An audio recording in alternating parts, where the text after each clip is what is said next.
তুমুল সংঘর্ষ চলছিল। রসুল তাওহীদের দাওয়াত দিবে, আবু জেহেল দিতে দিবে না।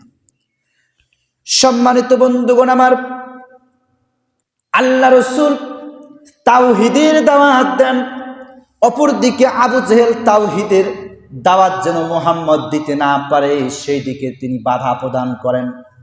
এমন একটা পর্যায়ে, বিশাল বড় ইতিহাস সংক্ষেপে বলতেছি, হযরতে আবু বকর রাদিয়াল্লাহু তাআলা আনহু তিনি যখন রসুলের সাথে সব সময় থাকার জন্য তিনি যখন রসুলের সাথে আবার তাওহীদের কালিমার দাওয়াত দেওয়ার জন্য যখন বের হয়ে যান, রসুলের কাছ থেকে বিদায় নেওয়ার সময় তিনি কাবা ঘরের সামনে গিয়ে তার মনটা কেন জানি চাইছিল, আজ আমি কাবা ঘরের সামনে আমি 2 রাকাত নামাজ পড়ব।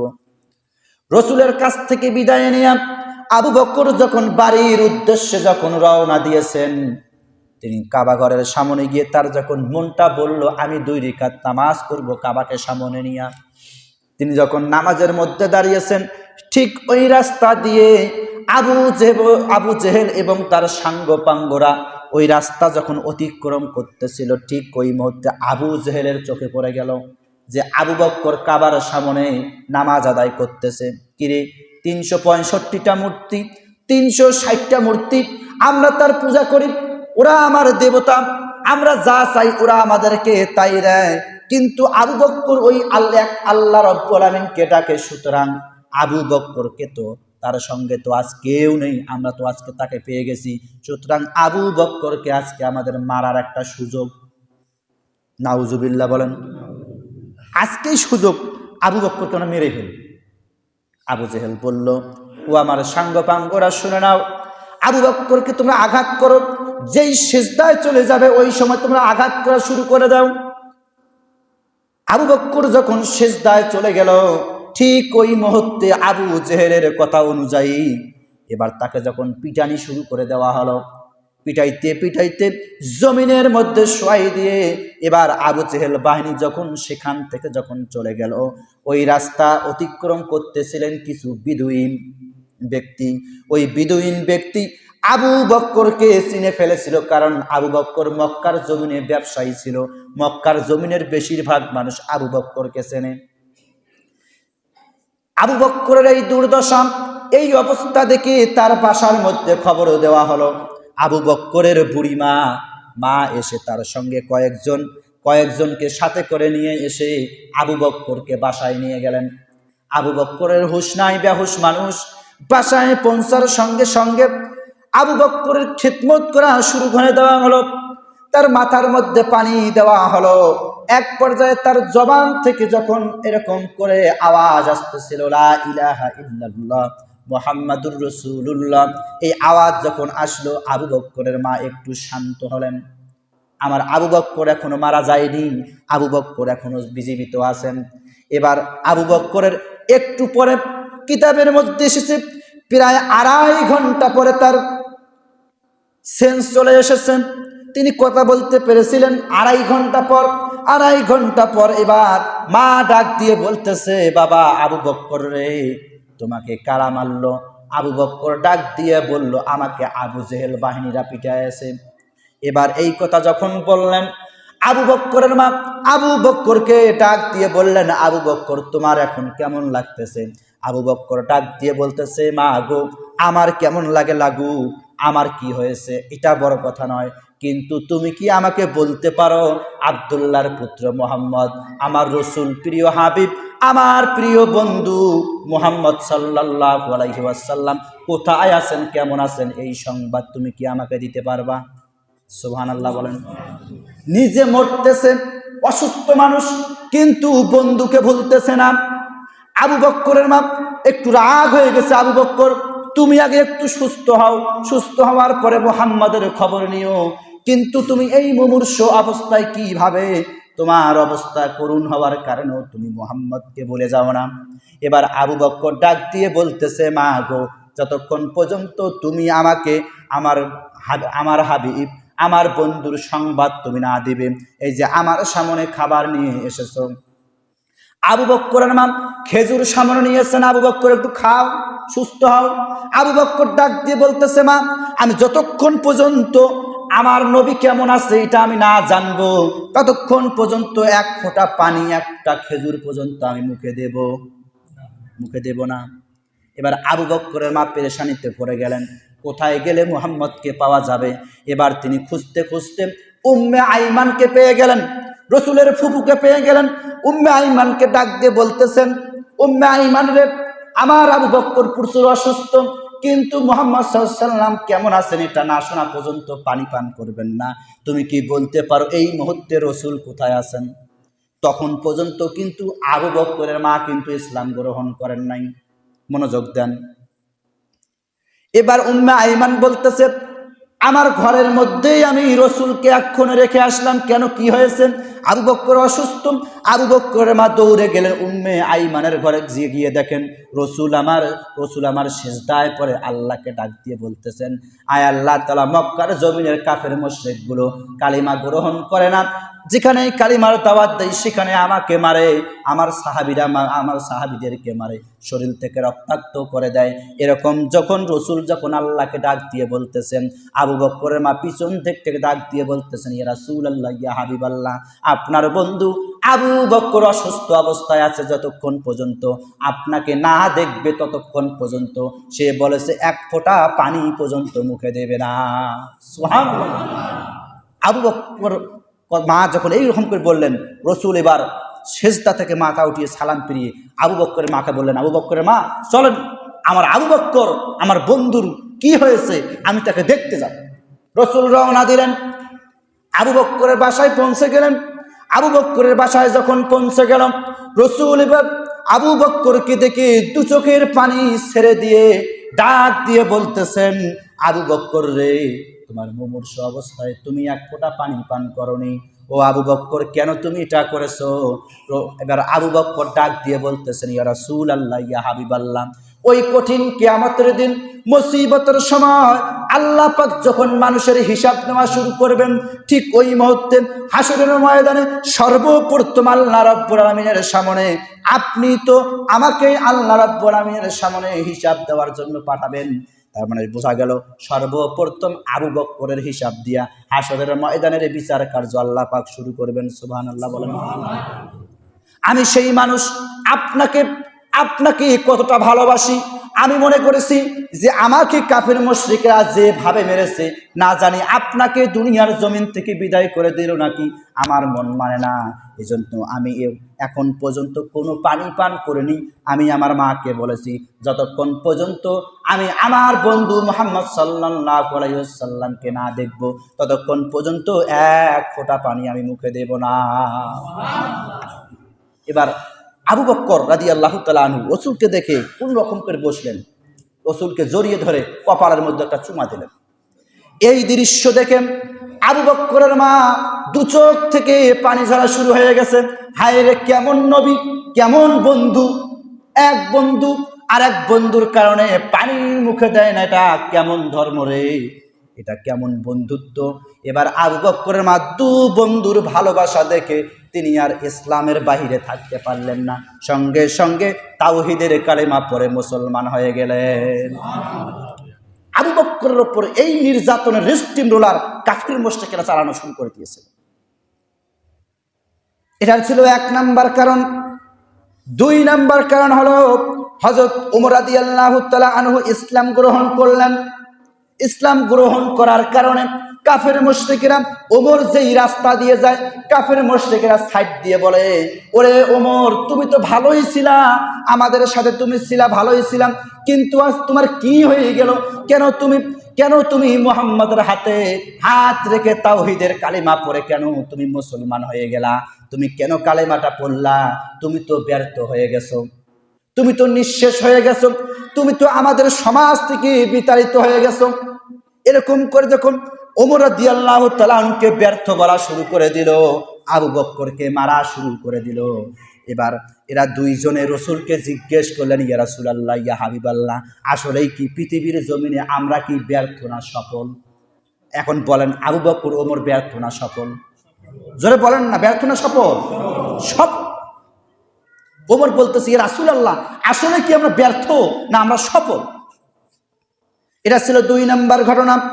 বিশাল বড় ইতিহাস, সংক্ষেপে বলতেছি। 3 নম্বর ইতিহাস হলো, মক্কায় একটা দুর্ভিক্ষ হয়েছিল। কি হয়েছিল? প্রায় 2.5 বছর কোনো বৃষ্টি হয়নি। এই 2.5 বছরে জমিনের মধ্যে যখন বীজ বপন করে, বীজগুলো তখন খইয়ের মতো করে ফুটে ওঠে। একটা বীজও জমিনের মধ্যে ফসল ফলে না। এই 2.5 বছরের মধ্যে অনেক বৃদ্ধ মানুষ তারা মৃত্যুবরণ করা শুরু করে দিল খিদার যন্ত্রণায়, দুর্ভিক্ষের কারণে। অনেক কোলের সন্তান তারাও মৃত্যুবরণ করা শুরু করে দিল। এই যে এমন দুর্ভিক্ষ শুরু হয়ে গেল, এই দুর্ভিক্ষর কারণে আরব সমাজের মানুষগুলো 2টা ভাগে ভাগ হলো। জোরে বলেন কয়টা? আমার কথা বুঝতেছেন আপনারা? 2টা ভাগে বিভক্ত হয়েছিল। একটা ছিল রসুলের দল, একটা ছিল আবু জেহেলের দল। এবার প্রথম প্রকার দল যারা, আবু জেহেলের দল, যারা মুশরিকেরা, এরা চলে গেল আবু জেহেলের দরবারে।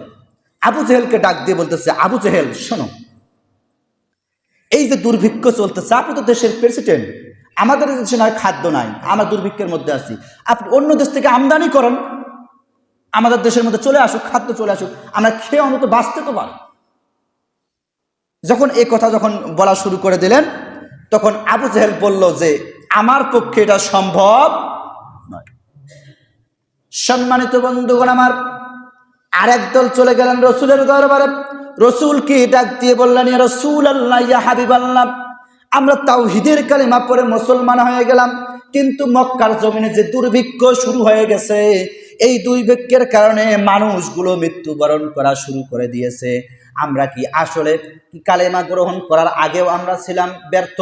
আসলে কালেমা গ্রহণ করার পরেও কি আমরা কি ব্যর্থ থাকবো নাকি? কারণ আমাদের পেটের মধ্যে খাবার নাই। কেউ আমরা 7 দিন থেকে খাবার পাই না, কেউ 3 দিন থেকে খাবার পাই না, কেউ 15 দিন থেকে কারো চুলার মধ্যে আগুন জ্বলে না। ইয়া রাসূলুল্লাহ, কিভাবে আমরা কি ব্যর্থ না সফল কাম? রসুলকে যখন এই প্রথম প্রশ্ন করলেন, রসুল তাদেরকে ডাক দিয়ে বললেন, শোনো, তোমরা আসলে সফল না ব্যর্থ, এই প্রশ্নের জবাব একটু পরে পাবা। তখন রসুল সাল্লাল্লাহু আলাইহি ওয়াসাল্লাম ডাক দিয়ে বললেন, শোনো, আল্লাহ পাক শুধুমাত্র তার নিজ হাত দিয়ে 3টা বস্তু সৃষ্টি করেছেন। জোরে বলেন কয়টা? জোরে হইল না কয়টা? হয় নাই সাউন্ড, জোরে বলেন কয়টা? 3টা বস্তু সৃষ্টি করছেন। তার মধ্যে 1 নাম্বার হলো হযরত আদম আলাইহিস সালাতু ওয়াস সালামকে আল্লাহ রাব্বুল আলামিন নিজ হাতে সৃষ্টি করেছেন 40 মণ মাটি দিয়ে। জোরে বলেন না সুবহানাল্লাহ। এই আদম আলাইহিস সালামকে সৃষ্টি করেছেন, এই ব্যাখ্যায় যাব না। 2 নাম্বার, এরপর আল্লাহ রাব্বুল আলামিন তাওরাত গ্রন্থ নিজ হাতে লিপিবদ্ধ করেছেন। তাওরাত গ্রন্থ নিজ হাতে লিপিবদ্ধ করেছেন। পৃথিবীর জমিনে আপনারা জানেন 104 খানা কিতাব নাজিল হয়েছিল, তার মধ্যে 100 খানা ছিল সহিফা। আচ্ছা বলেন তো, এই 100 খানা সহিফার ওপরে, সহিফা এটা 4 জন নবীর ওপরে আল্লাহ পাক 100 খানা সহিফা দিয়েছিলেন। সেই 4 জন নবীর নাম বলতে পারবেন? মনোযোগ দিয়ে শোনেন। এই 100 খানা সহিফার মধ্যে 10 খানা সহিফা আল্লাহ রাব্বুল আলামিন নাজিল করেছিলেন হযরত আদম আলাইহিস সালাতু ওয়াস সালামের উপরে। এরপরে 50 খানা সহিফা নাজিল করেছিলেন আদম আলাইহিস সালাতু ওয়াস সালামের সন্তান হযরত শীশ আলাইহিস সালামের উপরে। কতখানা সহিফা হলো? 50 আর 10 60 খানা। এরপরে ইদ্রিস আলাইহিস সালাতু ওয়াস সালামের উপরে আল্লাহ রাব্বুল আলামিন নাজিল করেছিলেন 30 খানা সহিফা। কত হলো? 90 খানা সহিফা। এবং আপনার আমার জাতির পিতাকে ইব্রাহিম আলাইহিস সালাতু ওয়াস সালামের উপর আল্লাহ পাক নাজিল করেছিলেন 10 খানা সহিফা। এই হলো মোট 100 খানা সহিফা আল্লাহ রাব্বুল আলামিন 4 জন নবীর উপরে নাজিল করেছিলেন। আর থাকলে কয়টা কিতাব? জোরে বলেন কয়টা? 4টে কিতাব। এই 4টে বড় বড় কিতাব, তার মধ্যে অন্যতম হলো তাওরাত গ্রন্থ। এই তাওরাত কার উপর নাজিল হয়েছে? হযরত মূসা আলাইহিস সালাতু ওয়াস সালামের উপরে। কার উপরে? এই মূসা আলাইহিস সালাতু ওয়াস সালামের উপরে তাওরাত নাজিল হলো। এই তাওরাত ছিল কত পারা জানেন? 60 পারা ছিল। জোরে বলেন কয় পারা? 60 পারা ছিল। তারপরে জাবুর ছিল 50 পারা। জাবুর কয় পারা? মনোযোগ দিয়ে শুনবেন, এগুলো আসতে পারে আপনাদের। হঠাৎ করে এলাকার ছেলে ফেলে যখন ওই যে কুইজের ব্যবস্থা করবে, এগুলো প্রশ্ন দিতে পারে। তাহলে তাওরাত হচ্ছে 60 পারা, তাওরাত জাবুর হচ্ছে আপনার 50 পারা, ইনজিল হচ্ছেন 40 পারা, আর আমাদের কোরআনুল কারীম কয় পারা? মনে থাকবে তো ইনশাল্লাহ? সেই তাওরাত কিতাব আল্লাহ রাব্বুল আলামিন নিজ হাতে লিপিবদ্ধ করেছেন। এরপরে 3 নাম্বার, ব্যাখ্যা যাচ্ছি না, 3 নাম্বার আল্লাহ রাব্বুল আলামিন নিজ হাতে সৃষ্টি করেছেন জান্নাত। আপনারা শুনেছেন জান্নাত 8টা, কিন্তু এর স্তর আছে, আমি ওই ব্যাখ্যায় যাচ্ছি না। এর মধ্যে অন্যতম একটা জান্নাত হলো জান্নাতুল আদন। এই জান্নাতুল আদন আল্লাহ রাব্বুল আলামিন নিজ হাতে সৃষ্টি করেছেন। জোরে বলেন না সুবহানাল্লাহ। সম্মানিত বন্ধুগণ আমার, আল্লাহ রাব্বুল আলামিন যখন জান্নাতুল আদন যখন সৃষ্টি করলেন, সৃষ্টি করার পরে আল্লাহ রাব্বুল আলামিন এবার জান্নাতুল আদনকে ডাক দিয়ে বললেন, এ জান্নাতুল আদন শোনো, তুমি এবার কথা বলা শুরু করে দাও। এবার জান্নাতুল আদন এবার ডাক দিয়ে বলতেছেন, ও আল্লাহ, আমি তাহলে পড়া শুরু করব। এবার জান্নাতুল আদন পড়া শুরু করে দিলাম, قد أفلح المؤمنون الذين هم في صلاتهم خاشعون। আয়াত নাজিল হচ্ছে 3টা ঘটনাকে কেন্দ্র করে। জান্নাতুল আদন এবার সূরাতুল মুমিনুনের 1 থেকে 11 নম্বর আয়াত, আমি যেটা আলোচনা করতে চেয়েছিলাম, এই 11টা আয়াত নাজিল হয়ে গেল।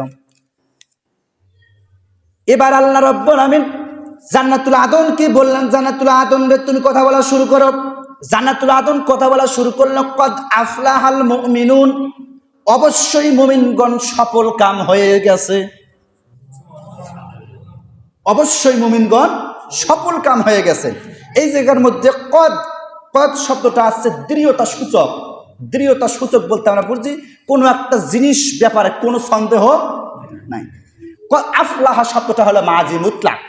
কদ আফলাহা দুটা মিলিয়ে হয় মাজি করিব, মানে এইমাত্র আফলাহা সফল কাম হয়ে গেছে। মাজি পাস্ট টেন্স, এটা গত হয়ে গেছে। যে কদ মানে এইমাত্র, আফলাহা সফল কাম হয়ে গেছে। কারা? মুমিনুন, ইসমে ফাইলের থেকে, ইসমে ফাইলের থেকে আল্লাহ পাক দিয়ে বলছেন অবশ্যই মুমিনগণ সফল কাম হয়ে গেছে। তাহলে মুমিন, তাহলে আমরা কি মুমিন না মুনাফিক? মুমিনরা সফল কাম হয়েই গেছে। এখন এরপরে জান্নাতুল আদন এবার আল্লাহকে বলছেন, আল্লাহ, এই যে মুমিনগণ সফল কাম হয়ে গেছে, আমার ভেতরে মুমিনগণ থাকবে, জান্নাতের ভেতরে আমি তাদেরকে আপ্যায়ন করব। এই যে যারা এই জান্নাতুল আদনে আসতে চাবে, যে মুমিনগণ সফলতা অর্জন করলো, সফল কাম হয়ে যাবে যারা, এই মুমিনদের হচ্ছে আমি জান্নাত বলে দিলাম, তাদের বৈশিষ্ট্য থাকবে 8টা। জোরে বলেন কয়টা? জোর হইল না, জোরে বলেন, সাউন্ড দিয়ে বলবেন, সাউন্ড না আসলে ভালো লাগবে না। হ্যাঁ, এরপরে আল্লাহ পাক বলছেন 1 নাম্বার কোয়ালিটি বর্ণনা করতেছেন। আল্লাহ পাক বলছেন আল্লাযীনা হুম ফি সলাতিহিম খাশিউন। সুবহানাল্লাহ বলেন।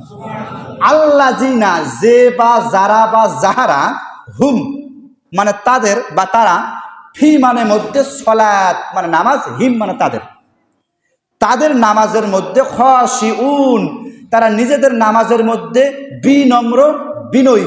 তাফসির জালালাইনের মধ্যে তাফসিরটা এভাবে করা হয়েছে, আল্লাযীনা হুম ফি সলাতিহিম খাশিউন মুতাওয়াদিউন। জোরে বলেন সুবহানাল্লাহ।